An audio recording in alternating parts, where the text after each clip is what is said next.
Buenas tardes, Cristian.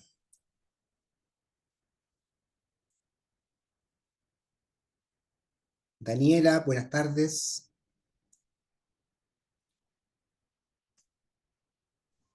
Hola, profe.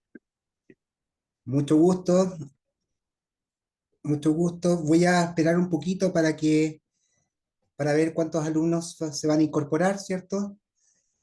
Tengo entendido que hay algunos alumnos que no han logrado todavía inscribirse en el ramo. Hay problemas quizás administrativos o tecnológicos. Así que voy a dar un espacio para poder esperar a más alumnos. Profe, hemos tenido hartos problemas con la inscripción de ramos, así que por eso hay hartos compañeros que todavía no tienen acceso a la plataforma. Pero ahí Entiendo. sí, se van a ir incorporando en unos minutitos. Perfecto. Hola Daniela, ¿qué tal? Mucho gusto. Mucho gusto igualmente. Quería, a lo mejor a los chicos que están conectados, me pidieron el link, mis compañeros, para poder ingresar, si alguien lo puede enviar, porque en estos momentos estoy con problemas técnicos, entonces no he podido compartir, chicos, de los que están conectados, si alguien puede compartir al grupo que tenemos el link, porque hay varios que están a la espera, aún no tienen en el aula virtual el link de conexión. Ya, súper. Sí, no hay problema. Muchas Eh, gracias, Daniela. yo no sé dónde sacar el link. Si alguien me ayuda, yo lo comparto. Dame un segundo, yo lo voy a compartir. Lo voy a poner aquí en el chat. Ya.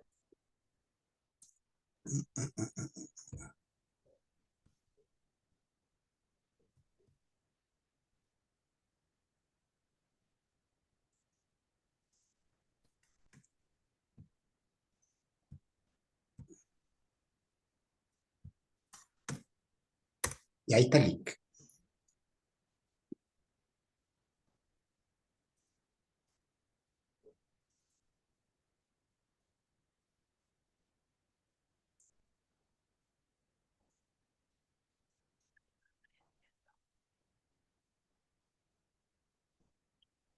¿Cómo aparece esto acá? No me deja.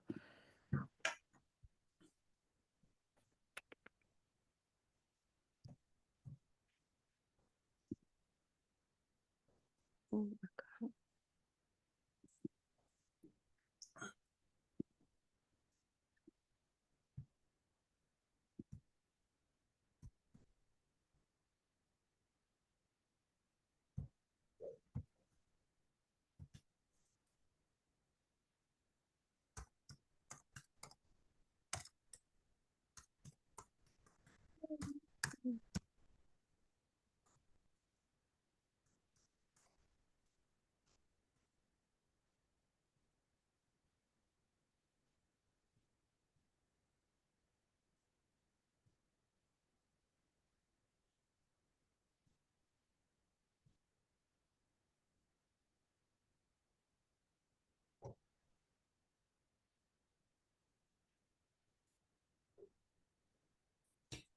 Según lo que tengo yo acá en el registro de asistencia, son 25 alumnos en total.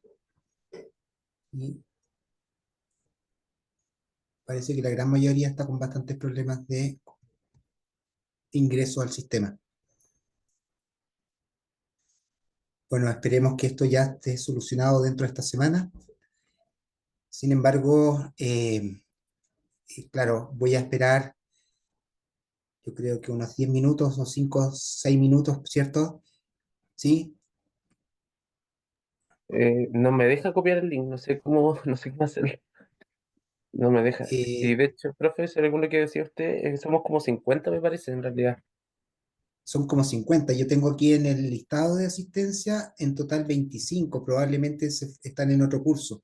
Puede ser porque nos separaron por sección, puede ser eso, Ya. pero quedaron en el compromiso que nos van a volver a dejar todos juntos. Ajá, perfecto. Déjame revisar cómo es esto de copiar el link. Mira, tú te posicionas en el chat, ¿cierto? Y al Sí, ladito sí. aparecen como tres figuritas. Hay una que sale una carita y otra que salen tres puntos. Ya, a ver. Sí, pero me parecen.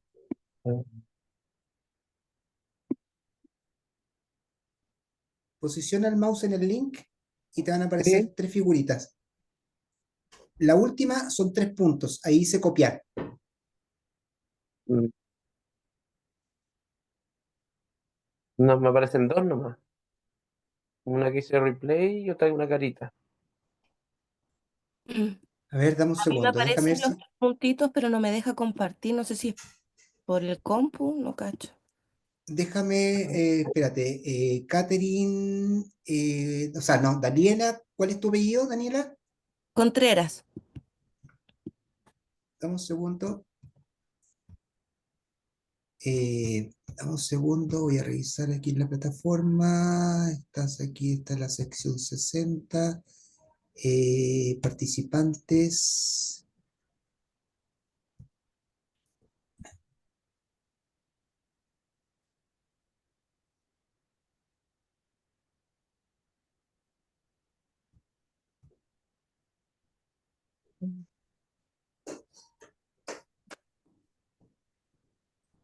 Súper. Ahí la Ahí, compartieron. ahí. Sí, creo que Ahí pude sí. hacerlo. Sí, creo que está completa. Ya, bacán. Claro, yo te iba a mandar al mail tuyo de institucional el link. Pero ya lo hicieron, ¿no? Sí, está listo. Ya, Ah, sí, ahí están entrando los chicos. ahí están entrando. Muy bien.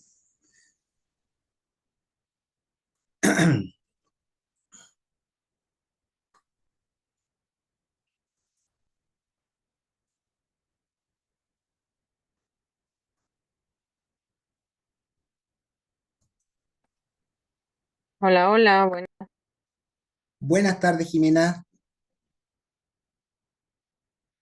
Qué bueno que pudieron ingresar.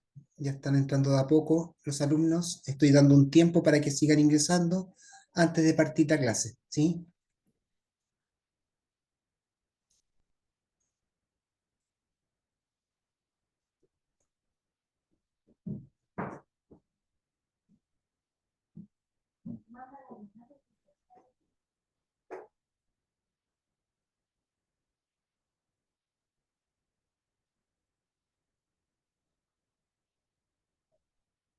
Mm, mm.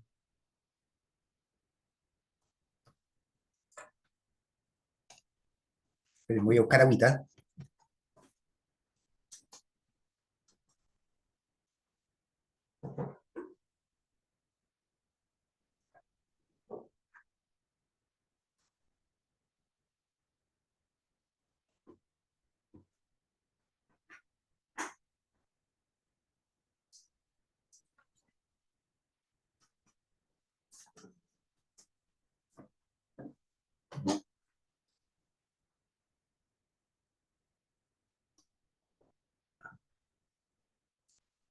¿Debieran entrar más personas, parece o no? Ya.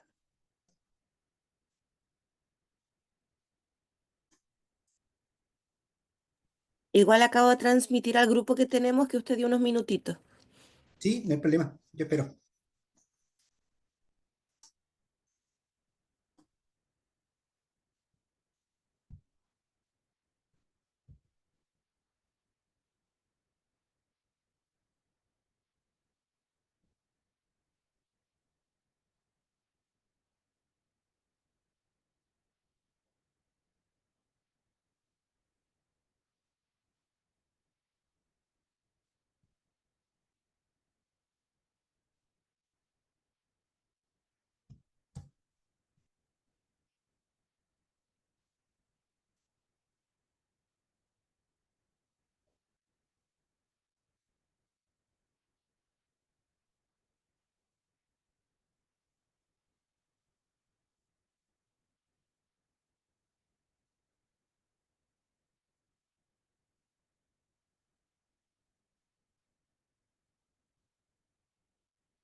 Hola, profesor.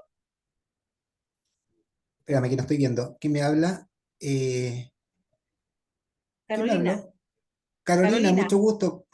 ¿Qué tal? un Mucho gusto, gusto. un gusto saludarlo.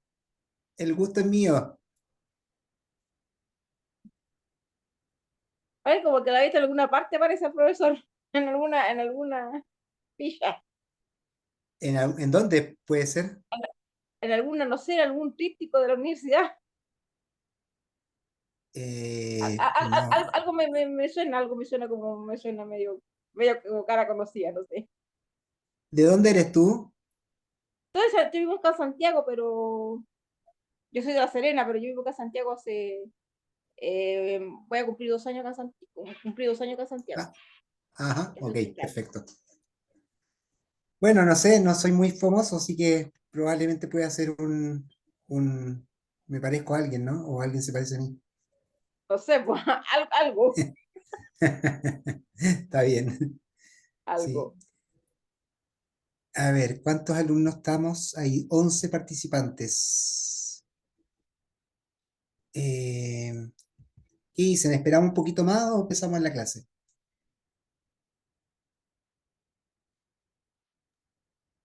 Yo creo que ya empezamos porque vimos como lo que usted estipuló. Ya, perfecto. Bien, voy a empezar a compartir pantalla. Eh, Quiero hacerles una presentación de este ramo, ¿cierto? Para que... espérenme, denme un segundo.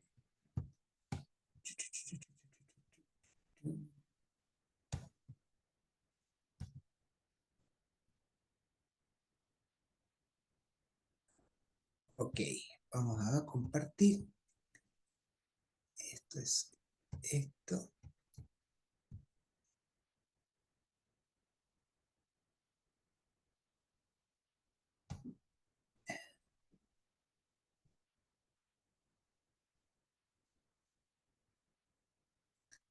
Bien, eh, el ramo claramente es psicopatología y en realidad lo primero que quiero hacer es presentarme, quiero que me conozcan un poco con el fin de que ustedes puedan evaluar si cumplo con las características o las expectativas que ustedes tienen yo, para que ustedes sepan si les puedo entregar un conocimiento acotado o no de este ramo, ¿sí? Entonces, les quiero presentar un poco mi currículum. Yo soy licenciatura en psicología y el título de psicólogo. Como que no me quedé muy satisfecho con el pregrado y empecé a investigar, ¿cierto? Y finalmente me encontré con un magíster en psicología clínica. Este magíster me permitió tener una condición y una amplitud de criterio bastante más importante que lo que me pidió el pregrado. ¿Por qué? Yo no le digo que ustedes tengan que hacer un magíster, pero en cierto modo creo yo que lo que yo aprendí con este título, ¿cierto? Entendí algunos conceptos. Cuando nosotros estamos intentando conocer a un paciente, es súper importante que ustedes ya cuenten con ciertos paradigmas. Digo paradigma cuando hablamos de conceptos estandarizados y lógicos para toda una cultura, para todo un mundo en particular. Dichos paradigmas son 6. Paradigma biológico, paradigma afectivo, paradigma cognitivo, paradigma ambiental conductual, paradigma sistémico y paradigma inconsciente. Ahora, ¿qué quiero ver con esos paradigmas? Se esperaría que uno cuando está delante de un paciente, uno pueda entender la historia biológica del paciente, es decir, lo hereditario, cuáles son los síntomas que está presentando, cuál es el nivel de vulnerabilidad biológica, porque ustedes se van a encontrar con ciertos pacientes que probablemente tengan un estado depresivo, pero si indagan la historia familiar, claro, ese estado depresivo viene de un papá o de una mamá o de un abuelo bipolar, ¿cierto? Entonces, hay componentes genéticos que nos permiten decir, este sujeto es probable que pueda tener un episodio depresivo en el tiempo. Es decir, es más probable que lo tenga porque hay una vulnerabilidad biológica que lo determina genéticamente. Eso en cuanto a lo biológico. Desde lo afectivo, uno puede entender cuáles son las emociones que presenta el paciente, ¿no? Emociones de rabia, de pena, de alegría, y ahí uno tiene que observar un poco lo que es la intensidad y duración de esa emoción. Imagínense, yo estoy riéndome, guau, ja, ja, ja, y estoy como 2 minutos riéndome, y ya la gente va a decir, pues este gallo, ¿qué le pasa? O sea, está bien, qué rico reírse, pero por eso que en lo afectivo tenemos que darnos cuenta cómo están funcionando nuestras emociones, en tanto intensidad y duración de ellas, ¿sí? Ahora, lo esencial de la emoción es que la emoción sí o sí se tiene que expresar. Todas las emociones, de rabia, de miedo, de vergüenza, de alegría, de ternura, son emociones que sí necesariamente se tienen que expresar porque si no, generan una represión. Por eso el paradigma afectivo implica que emocionalmente voy a tener ciertas sensaciones y eso me va a producir algún grado de insatisfacción de necesidades.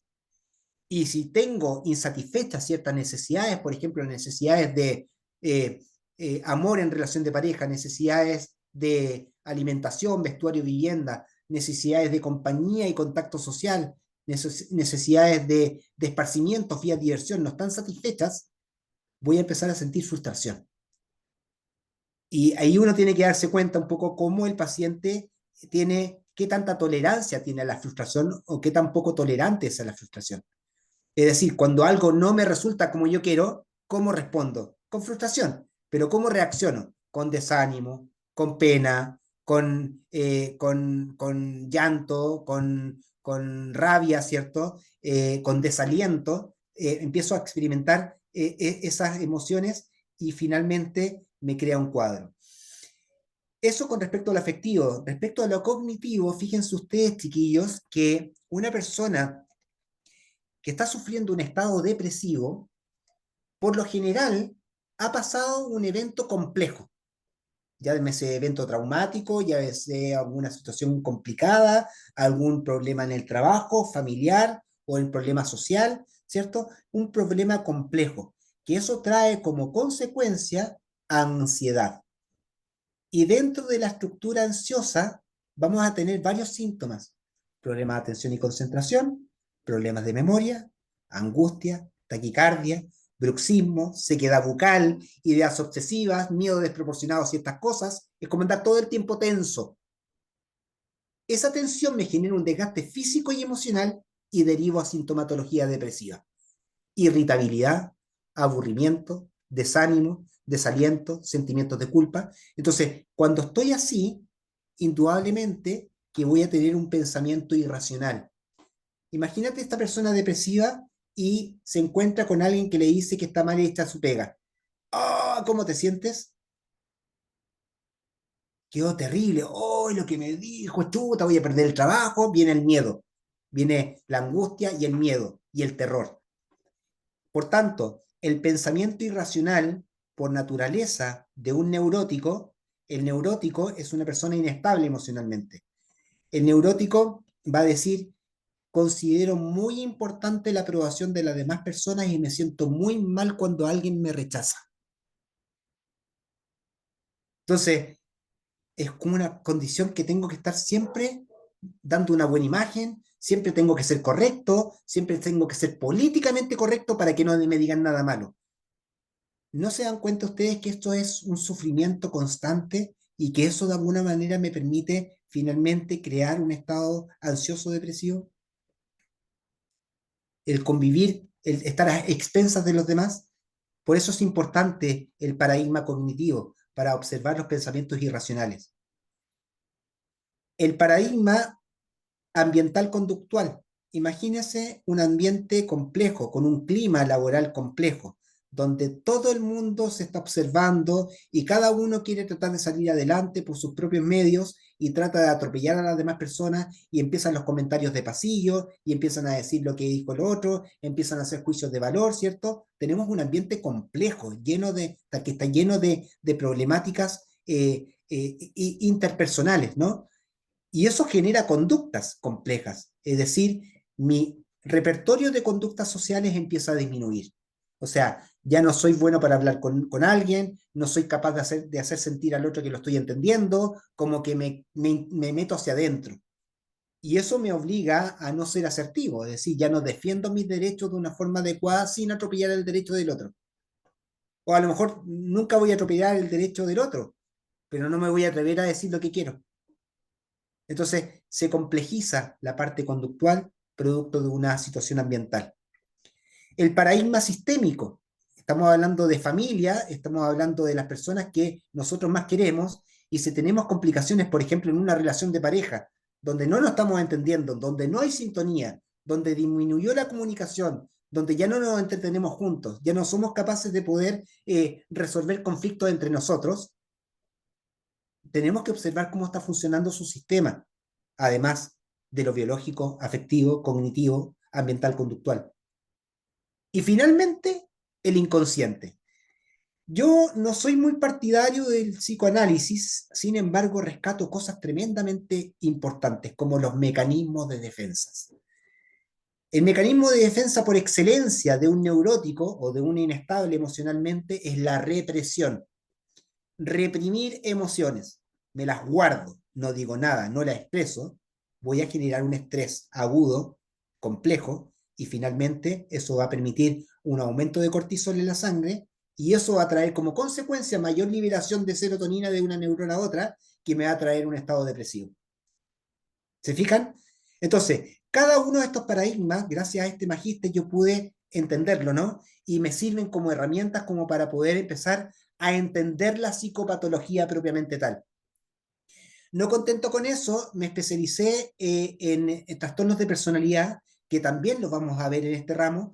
Vamos a revisar todos los trastornos de personalidad que están relacionados con dificultades en la comunicación, dificultades en las relaciones interpersonales, dificultades en lo familiar, dificultades en todo un contexto sociocultural, ¿cierto? Que nos permite identificar por qué le está pasando esto, ¿sí? Y en realidad ahí tenemos que observar un poco que la personalidad, no sé si ustedes ya tuvieron un ramo de personalidad. Sí, profesor. Perfecto. Dentro del ramo de personalidad es importante destacar o sea, cómo se define la personalidad, y tenemos que hablar de dos conceptos, ¿no? El temperamento y el carácter. Entonces, si hablamos del temperamento, quiere decir que nosotros tenemos una personalidad que viene adjudicada desde mi genética, desde la herencia. Yo tengo una forma de ser porque lo agarré de una genética, de una herencia determinada. Y el carácter es lo que nosotros vamos formando en el camino. Ustedes se fijan, los niños cuando nacen, como que uno ya se da cuenta, este es medio dominante, o este medio va a ser un poquito pesado, o este va a ser súper risueño, o qué sé yo, como que uno se va dando cuenta cómo es la forma de ser desde que nace, ¿no? Y efectivamente lo va teniendo, salvo que en el camino de la vida el carácter vaya a opacar ese temperamento. Entonces, cuando el carácter opaca el temperamento, empiezan a haber ciertos trastornos de personalidad. ¿Por qué? Porque yo empiezo a funcionar de acuerdo a lo que me exige el mundo, de acuerdo a lo que me exige la familia, estoy en contraposición respecto a eso, y entonces empiezo a crear mi forma, mi propia forma, que eso se empieza a desarrollar o ya empieza a quedar cristalizado hasta desde los 18 años hacia arriba. Entonces, en cierto modo, tenemos que ir entendiendo de que para poder diagnosticar un trastorno de personalidad, no puede ser diagnosticado un niño menor de 18 años. ¿Sí? Entonces, por eso es súper importante entender cómo funciona. Entonces, la especialización en el trastorno de personalidad me permitió comprender bastante más en detalle qué significa cada uno de esos elementos. Y además, a propósito de mi experiencia profesional, aparecieron pacientes que tenían problemas judiciales, donde me pedían que hiciera ciertos peritajes y yo no tenía la herramienta, por tanto me quise especializar en psicología jurídica con mención en peritaje psicológico. Y eso me permitió conocer más en detalle ciertos rasgos también de personalidad del sujeto, cómo actúa de una manera determinada, sobre todo en temas de judiciales familiares, donde existía la posibilidad de que la persona habría sufrido violencia intrafamiliar, entonces había que analizar, digamos, a las partes, ¿cierto?, involucradas, cómo era, ¿no? No falta solamente con el discurso, sino que hay que corroborarlo, ¿sí? Eso con respecto a mi parte profesional, a mi formación profesional. Dentro de las trayectorias laborales que yo he tenido, he trabajado en varios centros de salud mental, todos han sido no públicos, sino que han sido privados. Estoy trabajando en Mente, que es un centro que trabaja directamente entre psicólogos y psiquiatras para ver pacientes con casos críticos, casos graves. Estoy trabajando en un centro de salud mental que está dedicado a trabajar las patologías GES. No sé si ustedes conocen las patologías GES. Dentro de las patologías GES en salud mental está la depresión, está la esquizofrenia, está la bipolaridad. Entonces, ahí también se trabaja de manera integral con médicos especializados en salud mental y psiquiatras de acuerdo a la complejidad. Además, soy docente de la Universidad del Alba desde el año pasado, ¿cierto? Y también tengo una consulta privada donde tengo mis pacientes que son derivados por otros profesionales. En cuanto a la trayectoria de docencia, yo he realizado el ramo Bases Biológicas del Comportamiento, donde lo que quise experimentar ahí con mis alumnos fue dar a conocer primero que nada las bases biológicas del sistema nervioso, cómo se compone, cómo está estructurado, para llegar a entender cómo funciona la neurotransmisión, qué son los neurotransmisores, para qué sirven. Y eso me permite llegar a un anclaje para entender cómo funciona la psicofarmacología, que es súper importante que los terapeutas, sobre todo que se van a dedicar al área clínica, tengan que conocer qué son los psicofármacos, para qué sirven, ¿sí? Es muy importante. Ahora, si ustedes tuvieron bases biológicas del comportamiento y no vieron en detalle la psicofarmacología, yo ya les subí al sistema un apartado que es un paper de psicofármacos creado para psicólogos. Es un paper tremendamente entretenido, no es tedioso. Sí, efectivamente hay conceptos un poco complejos, pero es cosa de que uno se llene en el libro y te va a quedar muy claro lo que significa un antidepresivo, lo que significa un antipsicótico, lo que es un estabilizador del ánimo, lo que es un ansiolítico o la benzodiazepina y lo que son los estimulantes. Entonces, Profesor, con eso, sí, dígame, buenas noches, disculpe, Bernardita, ¿le puedo hacer una consulta? Me llamó la dígame todas las atención que quiera. me llamó la atención un punto que usted dijo, que a un adolescente no se le puede diagnosticar por trastorno de la personalidad No, antes de los 18 años. Ya, ¿por qué le hago esta pregunta? Porque yo estoy vinculada al área educacional. ok, Veía el tema de la convivencia escolar y nos llegó una estudiante que pertenece a enseñanza media que viene con este diagnóstico por parte de la psicóloga, con un certificado que acredita que ella tiene un trastorno de personalidad antisocial. ¿Qué se hizo con esta estudiante? Se desvinculó del colegio, que ya no asistiera de manera presencial, pero se le rendían solamente exámenes libres desde su hogar. Entonces, cuando usted dijo ese punto, me quedó así como, o sea, ya. ¿es o no es? De partida, el diagnóstico tiene que ser determinado por un psiquiatra. Eso es lo primero que tiene que entender el establecimiento. En segundo lugar, si que ustedes se dan cuenta, pesquisan de que un adolescente ha sido diagnosticado con un trastorno de personalidad antisocial o trastorno de personalidad límite o trastorno, no sé, narcisista, está mal hecho. Lo que suele pasar, una persona que creemos que probablemente tenga un trastorno o que vaya para allá, tenemos que hablar de rasgos de personalidad. Ahora, hoy día, para que eso verdaderamente se llegue a acuerdo, los psiquiatras no dicen trastorno de personalidad a un adolescente, sino que dicen trastorno disruptivo de la conducta, ¿sí?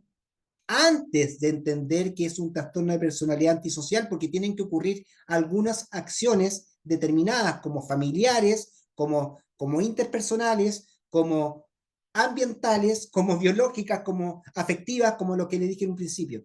Entonces, creo que el colegio tomó una mala determinación, deberían haber pedido a la psicóloga que corrobore ese diagnóstico con un psiquiatra, ¿cierto? Y que finalmente puedan determinar con un instrumento de evaluación o cuál fue el instrumento que evaluó y en qué criterios, con qué criterios lo está evaluando, ¿sí? Se los digo precisamente porque antes que, perdona Daniela, ya te tomo la palabra. ¿Por qué? Porque sobre todo en psicología jurídica, acá cuando nosotros hablamos de una persona que tiene un trastorno de personalidad antisocial, eh, tenemos que saber que esa persona está primero disruptivo emocionalmente, distinto a un trastorno de personalidad psicopática, ¿sí?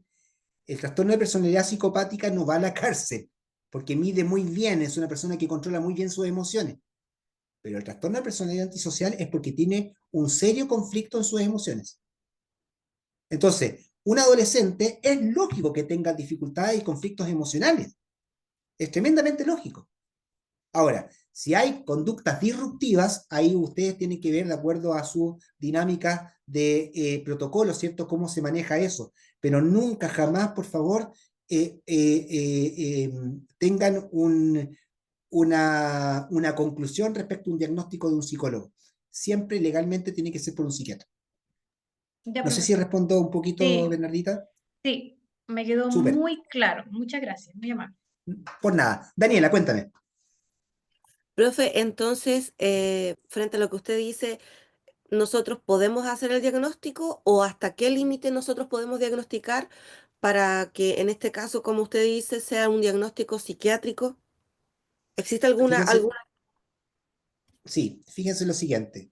Legalmente, nosotros no estamos habilitados para hacer diagnóstico, legalmente, pero sí podemos hacerlo con un paciente particular, con un paciente en un centro médico, pero cuando trabajamos en un centro médico de salud mental, generalmente, no generalmente, siempre es el psiquiatra quien realiza el diagnóstico. Ahora, lo que nosotros podemos hacer es cuestionar quizás el diagnóstico. Y eso es lo que quiero que aprendamos en esta clase, que si tenemos un diagnóstico con los criterios del manual del DSM-5 o del CIE-11, ¿cierto? Vamos a cuestionar esos criterios producto de la persona en sí. Ojo, que esto no es direccional. Si ocurre A, entonces B, eso no existe. Si ocurre A, probablemente B. ¿Sí? Eso hay que considerarlo, tenerlo muy presente para poder realizar un diagnóstico. Entonces, en cierto modo, nosotros sí podemos cuestionar el diagnóstico o podemos fortalecer el diagnóstico a propósito de nuestro conocimiento. ¿Sí?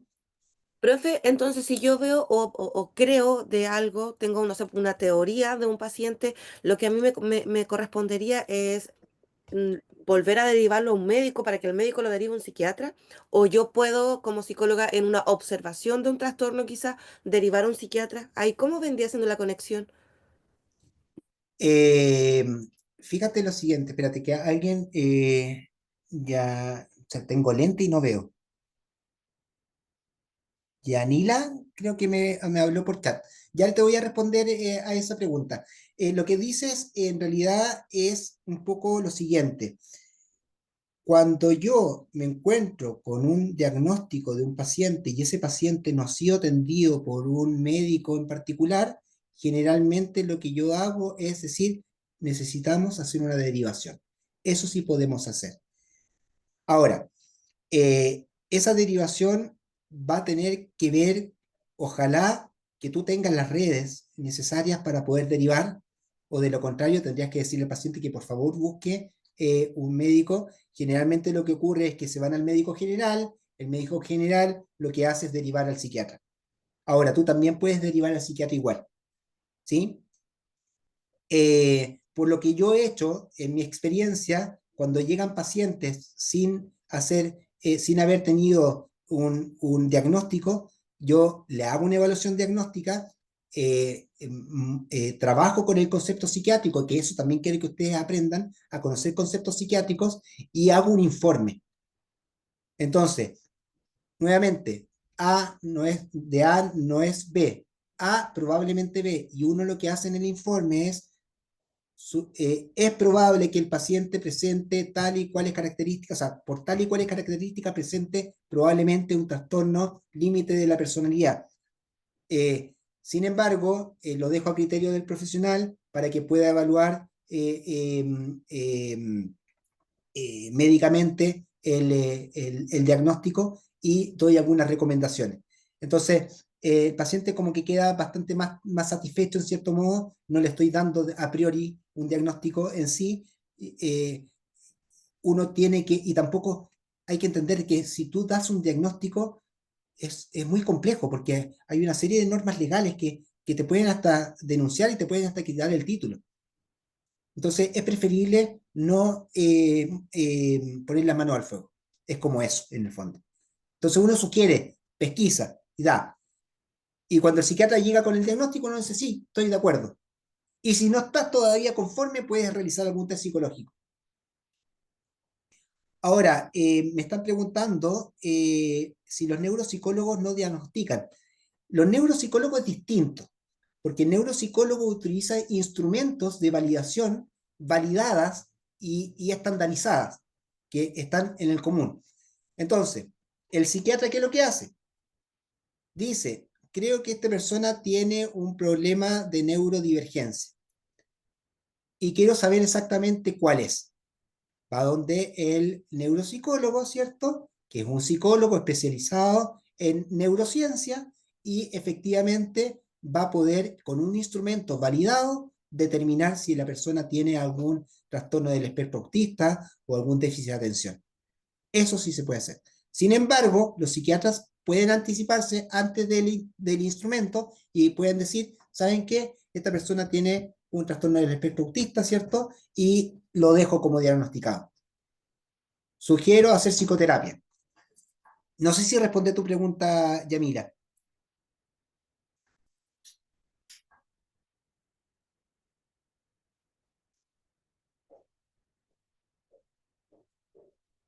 No te entiendo la pregunta. ¿Cómo dice que en niños no se puede, sirve solo para adultos? ¿Me puedes explicar mejor? No sé si quieres abrir tu micrófono, sería más fácil.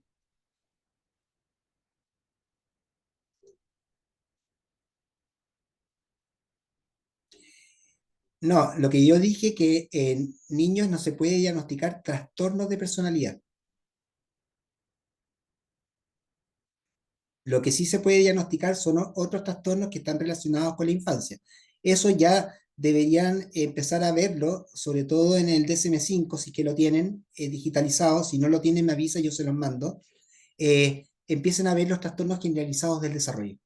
Que ahí están todos los trastornos que están en la primera infancia, la primera y segunda infancia, ¿sí? Esos trastornos sí pueden ser diagnosticados por un psiquiatra y pueden ser diagnosticados por un neuropsicólogo, por supuesto que sí. Pero los trastornos de personalidad no. Los trastornos de personalidad son para gente que ya ha cumplido su fase de poda neuronal y sus rasgos de personalidad ya establecidos, ¿sí? Eso es como lo que puedo mencionarles hasta ahora. Entonces, dicho esto, quiero seguir avanzando porque si no me voy a quedar sin tiempo. Está bien que me hagan preguntas, está bien que me interrumpan, no tengo ningún problema, y vamos a ir así avanzando. Ya está mi trayectoria profesional, trayectoria laboral, trayectoria docente, algún poco de experiencia que les he manifestado que he tenido. También he trabajado con trastornos de la personalidad, he trabajado con trastornos depresivos, he hecho psicoterapia para los trastornos ansiosos, he trabajado para las personas con estrés postraumático, ¿cierto? He trabajado con personas bipolares, tengo mucho conocimiento con trastornos bipolares, tanto del tipo 1 como del tipo 2, ¿cierto? Al mismo tiempo, yo trabajé en un centro de alcohol y drogas, ¿cierto? Donde me he especializado en psicoterapia para consumo problemático.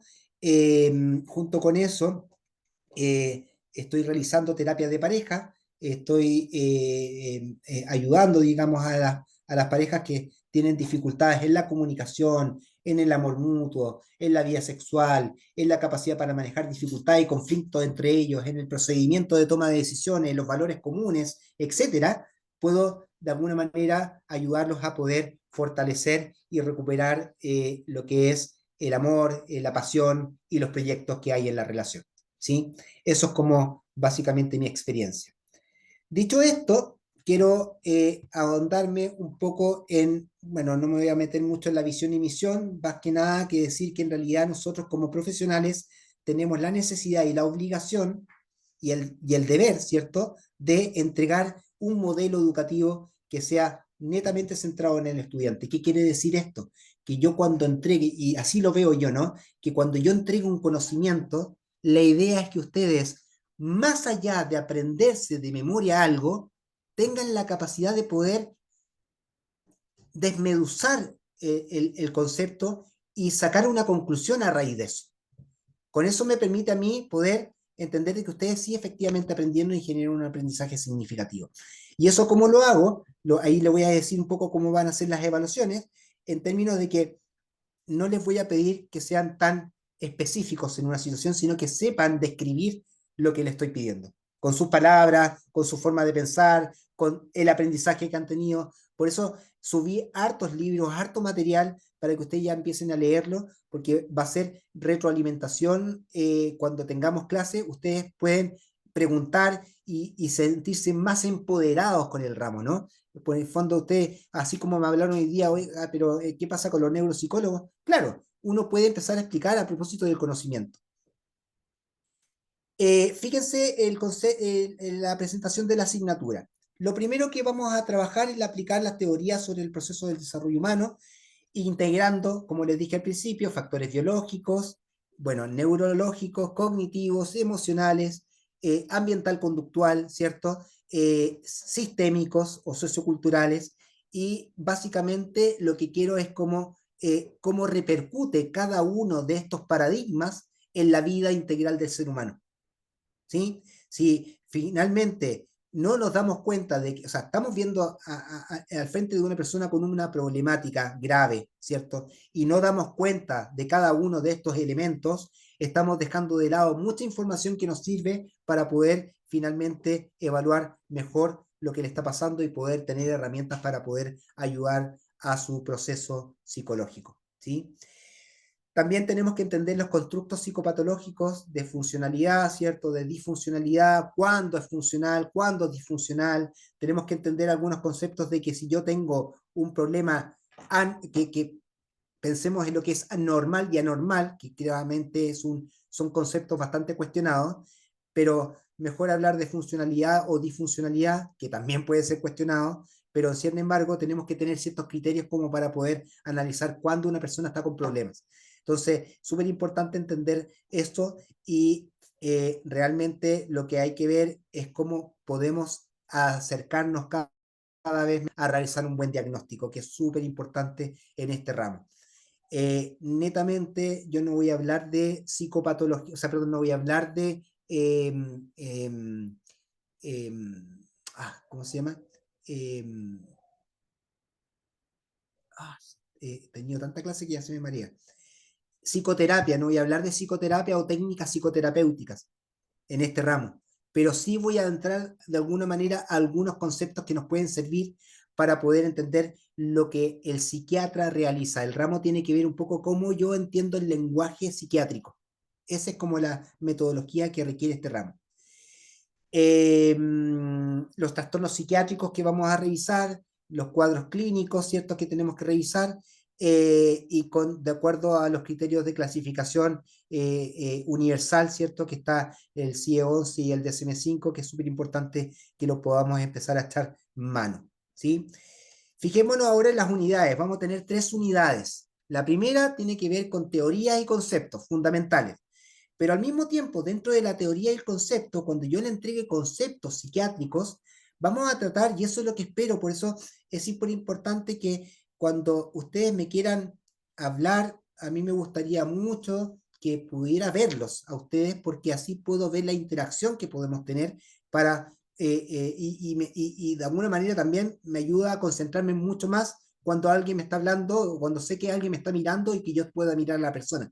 Entonces, cuando hablemos de conceptos, ¿cierto?, es importante que lo que vamos a hacer en clase es discutir el concepto, Por ejemplo, hablemos del concepto de anedonia. ¿Ya? ¿Qué entienden por anedonia? ¿De dónde proviene la palabra? Ya, chuta. Y alguien dice por ahí, ¿sabes qué? A mí se me ocurre que una cosa así como que todo lo que me gustaba hoy día ya no. O sea, lo encuentro excelente que digan eso. Proceso determinado en que la persona, después de un proceso angustiante, depresivo, el sujeto no logra compatibilizar con los estímulos que antes eran satisfactorios, por tanto hoy día los deja de lado. Ya, es otra forma de explicar. Pero cuando me digan algo coloquial, me parece mucho más interesante. Ah, esto es, puta, no sé, pues la persona antes le gustaba ir al cine y hoy día ya no tiene ganas. Pues. Eso es anedonia. Entonces, eso es lo que queremos ver como conceptos fundamentales en este proceso de clases, ¿sí? La unidad 2, vamos a ver cuadros clínicos, vamos a revisar patologías o psicopatologías puramente. Vamos a revisar cuáles son los criterios de esos trastornos psicopatológicos y qué es lo que está evidenciado dentro de la psiquiatría como tal para que sea validado, ¿sí? Necesitamos entender un poco eso, pero también tenemos que entender. Fíjense una vez, chiquillos, cuando yo entré a un centro, había una chiquilla que tenía 27 años y entró con diagnóstico bipolaridad. ¿Ya? Yo dije, perfecto, bipolaridad, por tanto, lo que tiene que pasar es que está utilizando un estabilizador del ánimo, o sea, sí o sí, un bipolar tiene que usar un estabilizador del ánimo, quizás un antidepresivo para levantar un poquito su ánimo, ¿cierto? O sus actividades diarias, porque tiene que trabajar, tiene que funcionar, entonces el antidepresivo le puede ayudar, y de pasadita un antipsicótico para disminuir su impulsividad. Entonces, súper bien el plan, excelente, es lo que suele pasar para la gente cuando tiene trastorno bipolar, sobre todo cuando está en la fase maníaca. Sin embargo, empezamos a darnos cuenta que esta persona no le hacía efecto el antidepresivo. Andaba abajo, abajo, no quería ni siquiera ir a sesiones. Yo tuve que de alguna manera hacer una especie de contrato de palabras. Si tú no me ayudas a mí, tampoco te voy a ayudar, te puedo ayudar a ti. Necesito que tú me ayudes. Por lo menos ven a sesión y hablemos de lo que está pasando.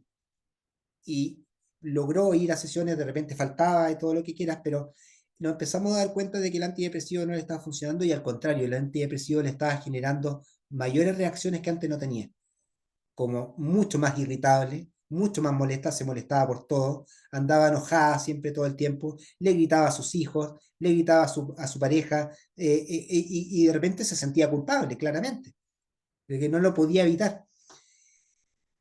Y de repente, en un momento determinado, se le pasaron los síntomas. Y yo dije, ¿qué onda? El antidepresivo está haciéndole mal. Claro, hablé con el psiquiatra y me dijo, mira, probablemente tenga un cuadro serotoninérgico. Y ese cuadro serotoninérgico que es precisamente porque el antidepresivo no está haciendo el efecto que corresponde y hace el efecto contrario. ¿Sí? Entonces hay que quitar rápidamente ese antidepresivo y reemplazarlo por otro. Eso es lo primero que se hizo. Pero después nos dimos cuenta de que ya tiró el antidepresivo, pero después dejó todos los síntomas, ni los hipomaníacos ni los depresivos estaban. Estaba normal. Entonces dijo el psiquiatra, ah, ya, esto es un cuadro bipolar con remisión, en remisión parcial. Es decir, que los síntomas desaparecieron, pero pueden volver a aparecer. Y curiosamente, empezamos a notar las fechas en que desaparecían los síntomas y las fechas en que aparecían. Y no te creo que pasó, que nos dimos cuenta, yo no me di cuenta yo, se dio cuenta el psiquiatra. Oye, ¿sabes qué? Esto no es un cuadro bipolar. ¿Qué es lo que es? Dije yo. Es un trastorno disfórico premenstrual.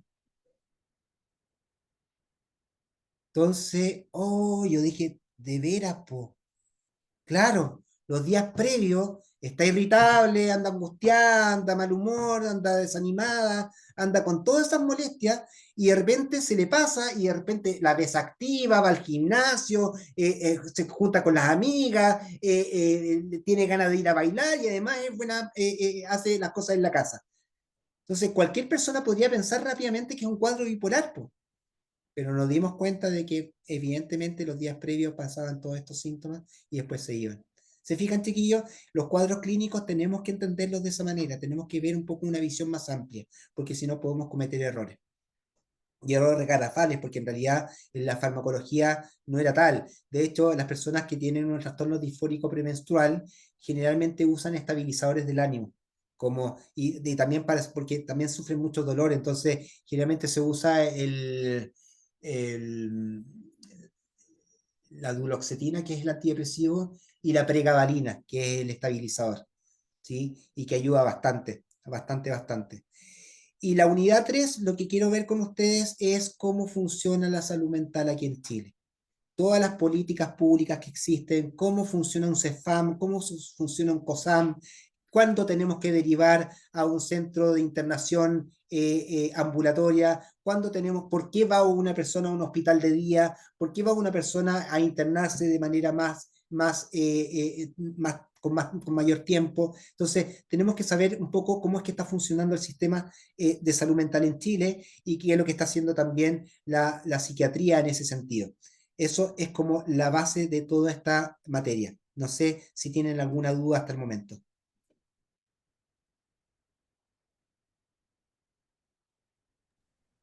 Un Profe, comentario. ¿Quién primero? ¿Daniela o Jimena?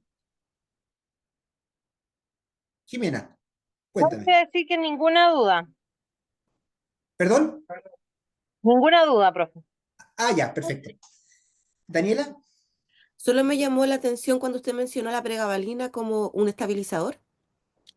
La pregabalina es un estabilizador del ánimo. Ya. Sí, Se puede confundir. ¿Por qué? ¿Qué pensabas tú? que era como para los dolores. Es un estabilizador del ánimo que también tiene que ver con, por eso que usa la pregabalina, estabiliza el ánimo y ayuda a los dolores porque es analgésico, tiene los dos componentes, pero en estricto rigor es un estabilizador. De hecho, la duloxetina es un antidepresivo que también ayuda a los dolores, también tiene un efecto analgésico. ¿Sí? Bien, continuemos con la presentación. Vamos a hablar de las evaluaciones súper importantes. El año pasado no se había hecho esto, hoy día, este año por primera vez se está haciendo una evaluación diagnóstica. ¿Qué quiero decir con esto? No es para saber qué tanto saben o qué tan poco saben. Lo que me interesa es saber cómo está comportándose el curso en términos de conocimiento. Porque eso me va a permitir a mí a ver si voy más rápido o me tengo que detener en algunos casos, en algunas situaciones. Entonces, esta prueba diagnóstica tiene que ver con conceptos súper comunes y corrientes, donde no es que se espere que el alumno los tenga, porque si no los tiene no importa, porque lo vamos a aprender igual. ¿Se fijan? Entonces, cuando hagan esta evaluación diagnóstica, la idea es que no vayan a buscar información por otros lados. No, la idea no es saber, no es que yo diga, ¡ay, que sabe harto este alumno! ¡Qué bacán, qué genial! No es esa la intención. La intención es saber un poco cómo se está comportando el curso en términos de los conocimientos que ustedes ya han adquirido y si son capaces de poder, dentro de sus propias ideas, poder posicionar la respuesta. ¿Sí? Claro, uno se da rápidamente cuenta cuando una respuesta es creada o copiada de otro lado, pero acá, nuevamente, el lenguaje coloquial es súper importante para mí. ¿Sí?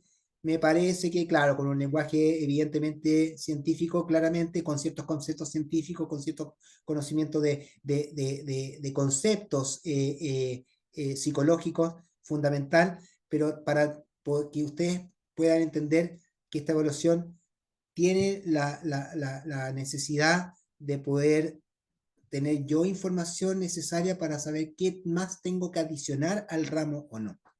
¿Sí? Entonces esta evaluación está subida a la plataforma, ¿cierto? La idea es que lo llenen, no sé, el fin de semana o en la semana, ¿cierto? Y puedan mandármela a mi correo. Acuérdense que mi correo es, acá está, eduardo.fada@aa.udalva.cl, ¿sí? Ese va a ser nuestro canal de comunicación de aquí para adelante, ¿ya? Entonces, claro, la semana, cuando hagan la evaluación, me la mandan al correo, ya la empiezo a revisar. Si quieren, no le pongan nombre, no tengo ningún problema. Si le quieren poner el nombre, también no hay problema. La idea es saber cómo está funcionando el curso de acuerdo a los conceptos que tenemos que revisar este año, ¿ya? Después de cuatro clases viene la primera evaluación con nota, ¿sí? Esta evaluación va a ser mixta e individual. ¿A qué me refiero con mixta? Que va a tener preguntas de desarrollo, preguntas de verdadero y falso y preguntas de selección múltiple. Fíjense lo siguiente, lo que va a ocurrir en estas pruebas. Va a tener un nivel de complejidad importante, pero no tan difícil. Es decir, yo les voy a pedir que cuando tengan una pregunta de selección múltiple, cuando elijan la alternativa, digan por qué la eligieron, ¿sí? No solamente es esta, sino que por qué la eligieron. Pueden agarrarse un poco de la pregunta, pueden agarrarse de algo que ustedes vieron. Acuérdense que ustedes van a tener una semana para responder. Pueden usar la inteligencia artificial, pueden usar todo el material que quieran y responder la prueba. Yo no voy a pedir que ustedes aprendan las cosas de memoria porque esto no se puede aprender de memoria, esto se tiene que entender, ¿sí? Y para entender, uno cuando tiene la respuesta clara, o creo que esa es la respuesta, también tengo que decir, yo creo que es por esto. Fíjense que a eso le doy mucho más valor que si una respuesta está mal, que una respuesta está buena sin tener eso. Aunque la respuesta esté mala, le doy valor, ¿sí? Va a tener un puntaje igual. Con las respuestas de En verdadero y el falso también fondo, ¿sí? en el fondo, profesor, ejemplificarlas también. Bueno, pues ahí ustedes tienen que ver cómo lo hacen, ¿no? Pueden ser ejemplificaciones, pueden ser porque ustedes le consideran que es más adecuado, pueden considerar que producto de que esta alternativa es la correcta porque no he podido ver las otras, etcétera. No sé, como ustedes quieran, es importante que puedan poner su apreciación respecto a la pregunta que están poniendo como correcta. Entonces, en las mismas verdadero y falso también se pide justificar las verdaderas y se pide justificar las falsas. Las falsas son más fáciles, pero las verdaderas no es tan fácil. ¿Cómo justifico una verdadera? Entonces, quizás poner algo adicional. Ojo, no voy a ser tan estricto en eso. Lo importante es que podamos probarlo, ¿sí? La evaluación y las preguntas de desarrollo también es importante que ustedes no se vicien. Miguel, al tiro te contesto. No se vicien con la inteligencia artificial. No abusen de la inteligencia artificial. Abusen más de los textos que yo les entregué, ¿sí? Porque cuando pida preguntas de desarrollo, lo que les voy a pedir es que cite de dónde lo sacó, ¿sí? Aunque lo haya copiado, pero lo cite. Por último, sepa de dónde viene, ¿sí? O de la diapositiva o del texto tanto, sino, entonces eso me va a permitir tener claridad de que ustedes están sí o sí aprendiendo. Ahora, ¿qué es lo que ha sucedido durante todo el año pasado?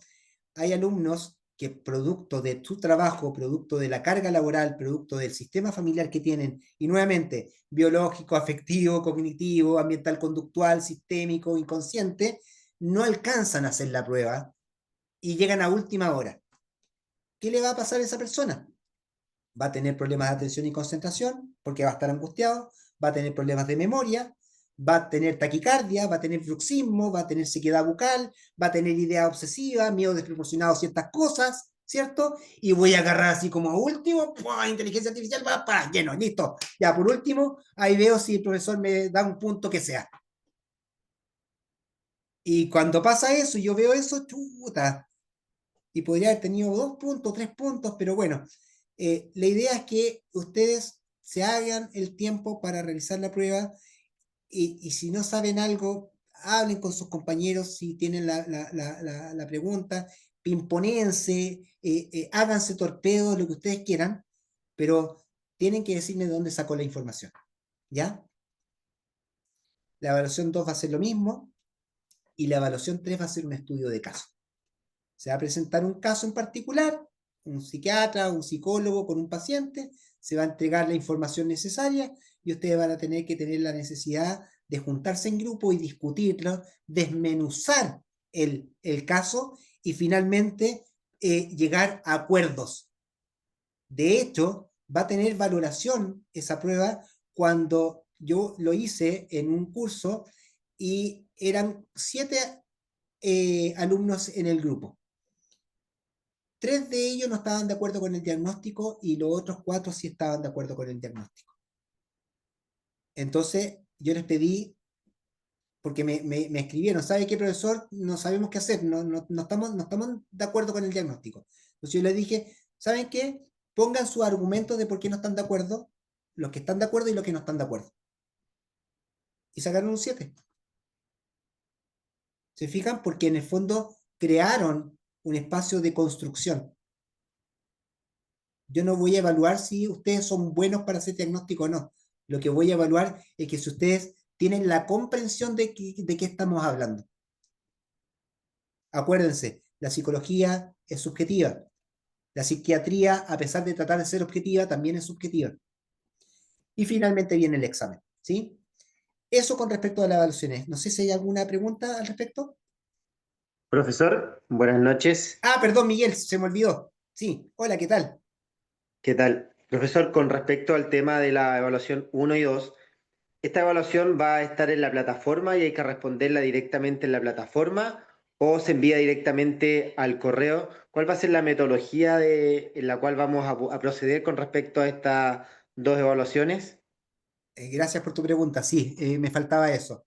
Eh, el año pasado tuve las dos experiencias, una por la plataforma y después de que muchos alumnos reclamaron porque el tiempo no dio, no alcanzaron X cosas, yo preferí entregarla a la plataforma, pero que lo respondan directamente y ustedes me lo envían en mi correo. Van a tener una semana para contestar y eso ayuda mucho. Ahora, claro, cuando se acaba el tiempo, son 7 días, ¿cierto? El último día tiene que ser hasta las 23:59. Si pasa de la 23:59, ya no se corrige esa prueba. Eso es súper importante, ¿sí? Ahora pueden haber justificaciones por la prueba, que ahí lo vamos a ir viendo más conforme vaya pasando las diapos, pero eso es como lo más medular del sistema. No sé si te respondí, Miguel. Sí, profesor, muchas gracias. Ok, perfecto. Continuemos. Bueno, aquí lo medular, esto no ocurre, no va 100% para ustedes. De hecho, el tema de la asistencia corre solamente para la gente de primer año obligatoria. Ustedes no tienen la obligación de tener asistencia completa o del 60%. Sin embargo, es súper bueno que asistan a clases porque tenemos que discutir cosas, tenemos que hacer ejemplos, no tenemos que leer solamente. La clase no es para leer, la clase es para comprender. Y eso es lo que quiero que ocurra. Entonces, las clases son súper relevantes para que podamos ir avanzando. La nota de presentación a examen tiene que ser un 3.5, menos de eso no puede dar examen como norma de la universidad. Si se exime la gente con un 5.5, las 3 evaluaciones suman un 70% y el examen tiene una ponderación de un 30%, que eso hay que considerar. Las justificaciones, por favor, chiquillos, se los pido porque me están siendo muy pesados conmigo en la universidad. Tienen que justificar máximo con 2 días después de haber hecho la evaluación. Si ustedes justifican después de 3 días, no se va a poder realizar la prueba a la persona que no la pudo dar. Y obviamente las justificaciones tienen que ser con problemas de salud, o situaciones laborales, o actividades institucionales extracurriculares, donde tiene que estar justificado por un comprobante, por un certificado, no sé, donde esté firmado, timbrado, ¿cierto? Y que pueda ser validado por la universidad con esas características. Ha pasado que ha habido alumnos que han ocurrido casos que no son ni tan graves y que tratan de buscar la fórmula para poder rendir el examen, pero no lograron justificar. Este año van a ser más rigurosos porque estamos en un proceso de acreditación, ¿sí? Y eso es súper importante para ustedes. Además, lo importante es que tengan que considerar que en caso de que hayan situaciones extremas o situaciones que verdaderamente valgan la pena analizar, sí se va a realizar también. Entonces, cuando existan esas dificultades, informar a la dirección, ¿cierto? Y si quieren, con copia a mí para que podamos resolver en conjunto. Eso también se podría hacer. También entender el tema del plagio, es súper importante que ustedes sí, yo les digo, sí pueden utilizar todos los instrumentos habidos por haber, cibernéticos, técnicos, tecnológicos, pero claramente cuando uno no dice de dónde proviene tal cosa, se va a tomar como plagio, se va a tomar como que alguien lo agarró de algo y lo utilicé para mi beneficio. Entonces eso va a tener una nota mínima, súper importante. Ustedes tienen el derecho de conocer sus calificaciones y nosotros tenemos la posibilidad de dar la nota después de la evaluación 8 días hábiles. Fíjense, si estamos dando prueba hoy día miércoles, jueves, viernes, lunes, martes, miércoles, jueves, viernes, lunes, es mucho, ¿no? Yo por lo menos me demoro a lo más unos 5 o 6 días en entregar la evaluación, no más, ¿sí? Entonces eso quiero que lo consideren. Soy flojo en otras cosas, no en esto. Eso nos constancia a nosotros como curso en realidad. Y entramos en el problema biológico, afectivo, cognitivo y lo que... Me parece muy bien. Eso se llama internalizar la materia. Muy bien. Excelente. Ok, entonces, dicho esto, bueno, las normativas para los estudiantes, es importante entender que las clases siempre van a ser en Zoom, ¿cierto? Dije Classroom porque mi hija entró a Classroom del colegio y se me fue. Un lapsus. Esto que les voy a decir no es una exigencia, pero sí me gustaría que fuera algo importante. No les pido que enciendan las cámaras todo el tiempo, porque aquí se pide que se enciendan las cámaras y que estén los micrófonos en silencio, pero me gustaría que cuando quieran preguntarme algo, sí la puedan encender. Porque necesito interactuar con la persona, necesito ver qué es lo que me está diciendo, cómo la gestualidad que tiene, como para poder comprender mejor, porque de lo contrario como que estoy viendo una pantalla y estoy escuchando con los audífonos y como que no me concentro, po. De hecho, cuando tú, Daniela, me hablas, me concentro mucho más en responderte la pregunta que la persona que me escribió por chat. De hecho, no sé si se dieron cuenta, como que no entendí al principio la pregunta. Entonces, como que necesito ver, como que estoy acostumbrado a ver a la persona para poder entender lo que me quiere decir. No necesitan tener la cámara prendida todo el tiempo, pero por lo menos cuando quieran preguntar algo, sería ideal que ustedes pudieran encender la cámara para saber con quién estoy interactuando. ¿Les parece? Bien. ¿Qué más? Bueno, indudablemente que esto es un trabajo solemne, ¿no? Creo que estas clases tienen que ser importantes. eh, eh, no es de extrañarse, no lo estoy diciendo como algo con un juicio de valor, pero en realidad hay veces que me ha tocado alumnos que están en su cama, ¿cierto? Comiendo, casi con la cama y la almohada, escuchando la clase y me hacen una pregunta y yo como que no es que me sienta incómodo, pero me da nervios verlo acostado en la cama, entonces preferible estar, no sé, en una silla, ¿cierto? En un escritorio, en la mesa del comedor. Yo estoy en mi mesa del comedor, no tengo escritorio, porque la están ocupando mis hijas, me quitaron los escritorios. Entonces, pero sí es importante, no sé, una vestimenta adecuada, o sea, me da lo mismo si están en pijama o no, pero en realidad que sea como armónico, ¿no? Eso es como lo que me gusta un poco de que esto sea solemne, que sea un poquito armónico. Y nada más que eso con respecto a ello, las consideraciones, eso ya, ustedes esto ya lo tienen en su plataforma, no necesito hablar más detalles de eso, y la evaluación diagnóstica, que es súper importante que lo puedan realizar cuando ustedes estimen conveniente, ojalá no se demoren tanto para yo tener una evaluación ya más clara respecto de cómo está el aprendizaje de ustedes, ¿sí? Miguel, cuéntame. Profesor, disculpe, quizás me conecté un poco tarde porque todavía estaba medio perdido con respecto al horario de la universidad, pero Entiendo. Mi pregunta va con respecto al tema de las clases grabadas. ¿Estas clases están ordenadas, van a ser subidas al día siguiente, después de tener la clase con usted, 2, 3, 4, 5 días? Porque comprendo que varios compañeros no están conectados, por lo tanto también van a quedar un poco perdidos. Entonces sería súper bueno saber cuándo vamos a tener esta clase disponible para poderla visualizar en la plataforma. A mí, yo cuando yo cierro la sesión, me dice record and stop, ¿cierto? Y eso me dice automáticamente en mi correo que la clase ya está subida. Ahora, lo que yo he visto, que parece que se demora un día, 24 horas en llegar a la plataforma para que ustedes la puedan visualizar. No más de ese tiempo, Ok, ok. ¿sí? Así que no se compliquen con eso.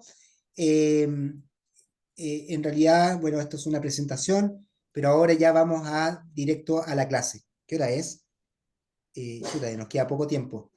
Espérenme, déjenme dejar de compartir.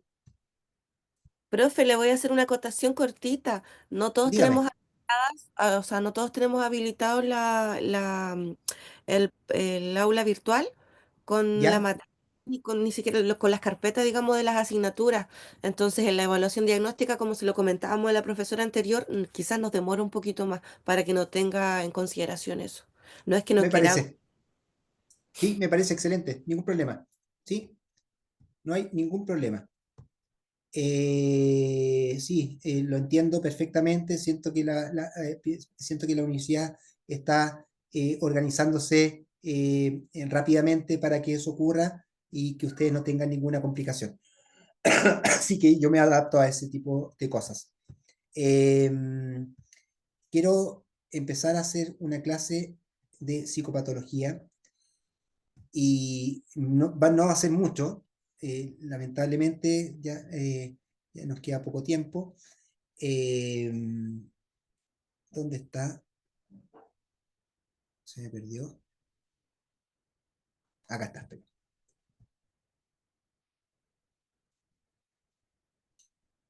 Antes necesito devolverme.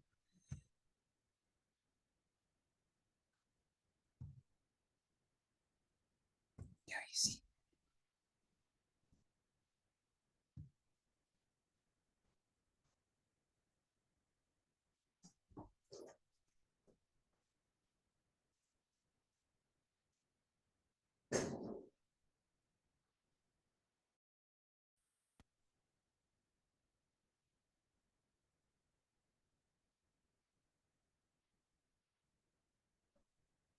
Ahí está. ¿Se ve o no? Sí, profe. Ya, voy a agrandar la pantalla. Aquí no voy a ver a nadie, por eso, pero fíjense lo siguiente. Para hablar de conceptos psicopatológicos, me gustaría que hagan una pequeña reflexión respecto al concepto de normalidad y anormalidad. ¿Qué es lo normal? ¿Qué es anormal? ¿Será ético decir anormal? ¿Quién lo establece?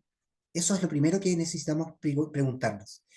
Y para eso les tengo un pequeño video que quiero que lo revisen y que por favor anoten algunos aspectos donde estamos hablando básicamente de lo que es normal y anormal. Espérenme que esto no se carga.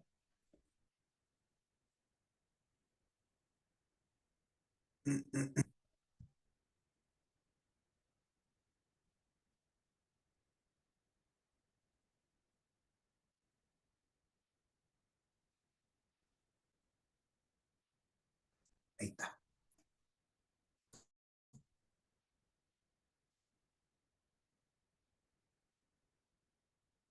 Bienvenido a Orientación Psicológica, soy Eduardo Contreras y en este nuevo video quiero hablarte acerca de la nueva sección del canal que se llama Episodios de Psicología. En este episodio quiero hablarte sobre la anormalidad. Para ello me he guiado del libro La Psicología de la Anormalidad de Hallgren y Whitburn. Cada capítulo del libro los autores comienzan con la narración de un caso clínico que es descrito o presentado por la doctora Sarah Tobin. Y entonces la idea es que se pueda describir el contenido del capítulo con el caso clínico. Y por otro lado, los autores buscan que el lector se forme una apreciación de la complejidad y de los retos del diagnóstico y tratamiento de los trastornos mentales. En este capítulo de la anormalidad, los autores también buscan que los lectores se formen un sentido del dolor que pueden estar pasando las personas que viven con un trastorno mental y también del estigma al que se enfrentan. Porque bueno, muchas veces se piensa que los trastornos mentales son cuestión de las otras personas, o sea, solo le pasan a los demás, a mí no me pasan. En ese sentido, el autor menciona que los trastornos mentales son parte de la experiencia humana y afectan a todas las personas de una manera directa o indirecta. Es decir, si tú no has vivido en carne propia un trastorno mental, seguramente has oído de alguien o conoces a alguien que vive con un trastorno mental, que tal vez tiene depresión, que tiene ansiedad o algún problema de este tipo. Y entonces, para poder definir qué es el comportamiento anormal, el autor toma como ejemplo el caso de Rebecca Hansbrook, que es el caso clínico que te mencionaba al inicio. El caso clínico de Rebecca Hansbrook, que es una mujer de 45 años que sufrió un accidente a los 42 años, un accidente automovilístico después de regresar de unas vacaciones con su familia.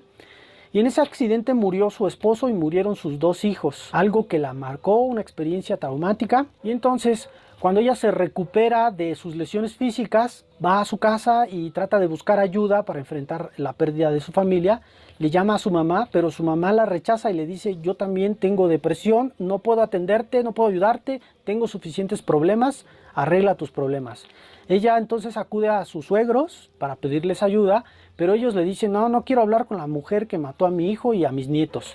Y entonces, desesperada, intentando aliviar su dolor, sale a las calles, pierde el contacto con la realidad, comienza a buscar a su familia fallecida por las calles, vaga durante 3 años, incluso se comenta que un día acude a la jefatura de policía a exigirles que liberen a su familia, que los tienen presos, hasta que un día una ex compañera de la universidad le da el número de la doctora Sarah Tobin para que pueda acudir a buscar ayuda profesional. Y entonces ahí comienza, digamos, el tratamiento de esta mujer. Y como decía, el libro agarra este caso clínico para ejemplificar o ilustrar el contenido del capítulo. Y entonces, ¿qué es el comportamiento anormal? Para ello, los autores mencionan que es importante preguntarse en qué te basas para decir que algo es normal o anormal. Y por ejemplo, en el caso de Rebecca Hansbrook, ¿en qué te basarías para decir que su conducta es normal o anormal? En su apariencia, en su conducta, en que está buscando a su familia, que salió a las calles. ¿En qué te basarías para decir que algo es normal o anormal? ¿Cómo te sentirías al verla? ¿Sentirías miedo de que te ataque, de que te agreda? ¿Sentirías frustración de querer ayudarla y no poder? ¿O cómo te sentirías? Y entonces, la idea es que las personas puedan, como te decía, buscar formarse un sentido del dolor por el que una persona con un trastorno mental, además de que podamos ir más allá del síndrome de las otras personas, que decía, no solo le pasa a los demás, también me puede pasar a mí. Y entonces definir anormal algo es difícil, una conducta que es anormal es difícil de definir. Para ello el autor se basa en 4 criterios que son la base de los procedimientos del diagnóstico de los trastornos mentales. Y entonces el primer criterio para la anormalidad es el criterio de la angustia. La angustia es cuando las personas, después de una experiencia traumática, viven caos, están confundidos, confundidas, tienen un dolor emocional y entonces viene la angustia. Como en el caso de Rebeca, después de lo que le pasó, vino la angustia. Y entonces ese es el primer criterio. El segundo criterio es el criterio de deterioro. El deterioro es la falta o la pérdida de la capacidad para funcionar de manera adecuada o de manera común en la vida cotidiana. Y entonces a veces el deterioro puede estar relacionado con la angustia, a veces no. Por ejemplo, en el caso de Rebeca, veíamos que la angustia estaba presente, pero también el deterioro. Conforme iba vagando, estaba por las calles, se iba deteriorando. A veces el deterioro no tiene que ver con la angustia. Por ejemplo, en el caso de las personas con un problema de adicción, puede darse el caso que la persona considera que su adicción no es ni siquiera un problema y entonces no se siente angustiado o angustiada, pero sí se va deteriorando, va perdiendo la función o la funcionalidad en su vida cotidiana. Y entonces a veces se relaciona el deterioro con la angustia, a veces no. El tercer criterio es el criterio del comportamiento de riesgo para sí o para los demás. Es decir, cuando una persona pone en peligro o amenaza el bienestar de los demás o de su propia persona. Y el cuarto criterio es el comportamiento que es inaceptable o que es visto como inaceptable por la sociedad y por la cultura. Por ejemplo, en el caso de Rebeca, a lo mejor puede verse como anormal que salga a la calle a gritarle a su familia que ya falleció. Entonces esa conducta pues puede ser rechazada por otras personas de su propia sociedad. El comportamiento social y culturalmente inaceptable. Y entonces, el siguiente apartado del capítulo habla... Ya, eso. ¿Qué les pareció? ¿Qué pudieron anotar que les llamó la atención? Por el comportamiento, lo que es normal o anormal, en sentido cuando tomó ella el comportamiento de salir a las calles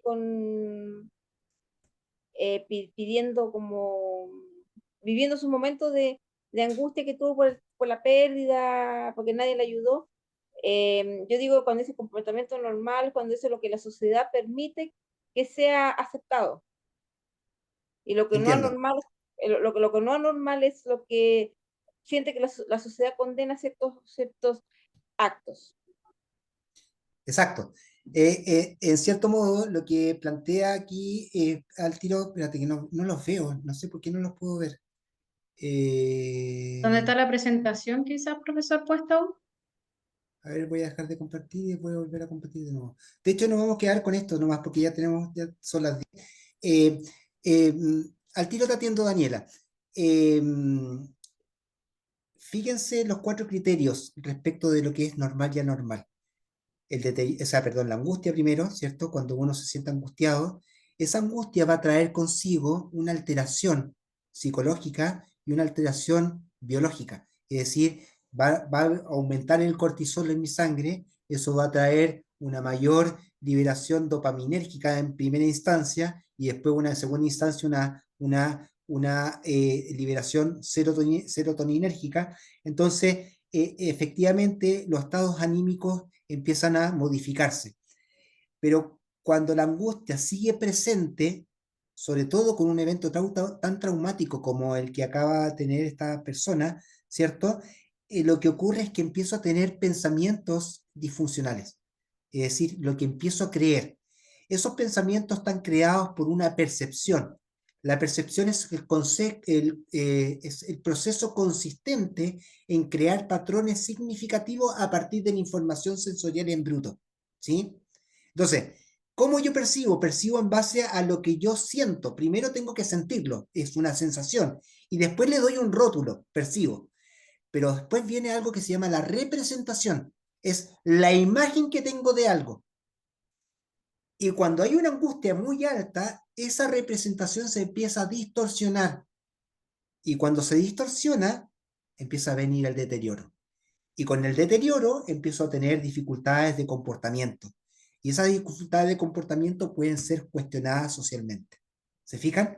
Entonces, todo eso va a traer finalmente una psicosis, podría perfectamente traer una psicosis, producto de un estrés postraumático, que puede ser una alucinación o un delirio. En este caso, esta chica tenía delirios, ahí tenemos que entender la diferencia entre alucinación y delirio. El delirio es algo que yo creo que está ocurriendo y que lo entiendo como legítimo. La alucinación es lo que yo veo, lo que observo, que puede que no esté para otras personas, pero para esa persona sí.